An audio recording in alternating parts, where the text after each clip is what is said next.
வணக்கம். இன்றைக்கி தோசை, சப்பாத்தி, புலாவ் இது மாதிரி எல்லாத்துக்கும் சைடிஷாக வைக்கக்கூடிய காலிஃப்ளவர் குருமா எப்படி பண்ணுறதுன்னு தான் பார்க்க போகிறோம். அதுக்கு காலிஃப்ளவரில் கொஞ்சம் மஞ்சள் பொடி போட்டு கொஞ்சம் உப்பும் போட்டு தண்ணி ஊற்றி நல்லா கொஞ்சம் கொதிக்க விட்டு எடுத்து வச்சிடணும்.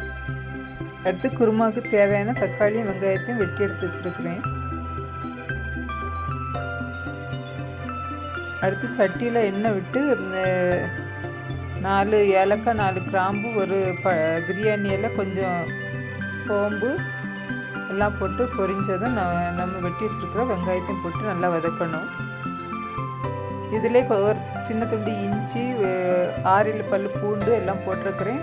5-6 முந்திரி பருப்பும் இது கூட போட்டு நல்லா வதக்கணும். வெங்காயம் கொஞ்சம் வதங்கினது நம்ம வெட்டி வச்சுருக்கிற தக்காளியும் இது கூட போட்டு நல்லா வதக்கணும். தக்காளி வெங்காயம் நல்லா வதங்கினதும் அதை ஆற விட்டு அரைச்சி எடுக்கணும். அடுத்து சட்டியில் எண்ணெய் விட்டு கொஞ்சம் பெருஞ்சீரகம் போட்டு பொரிஞ்சதும் நம்ம அரைச்சி வச்சுருக்கிற மசாலாவை அது கூட சேர்த்துடலாம்.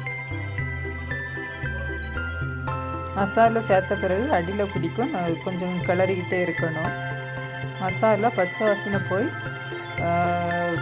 நல்லா வதங்கி எண்ணெய் லைட்டாக பிரிய தொடங்கும் போது 1/2 ஸ்பூன் மஞ்சள் பொடி, 1 ஸ்பூன் வத்தல் பொடி, 1 ஸ்பூனுக்கு 2 ஸ்பூன் கணக்குக்கு மல்லிப்பொடி சேர்த்துக்கிடணும். மசாலாலாம் சேர்த்தது நம்ம லைட்டாக தண்ணியில் போட்டு கொதிக்க வச்சு எடுத்துருக்கிற காலிஃப்ளவரை இது கூட சேர்த்துடலாம். காலிஃப்ளவர் சேர்த்த உடனே நம்ம ஏற்கனவே நைட்டு ஃபுல்லாக ஊற வச்சு குக்கரில் வேக வச்சு எடுத்த பட்டாணி இது கூட சேர்த்துடலாம்.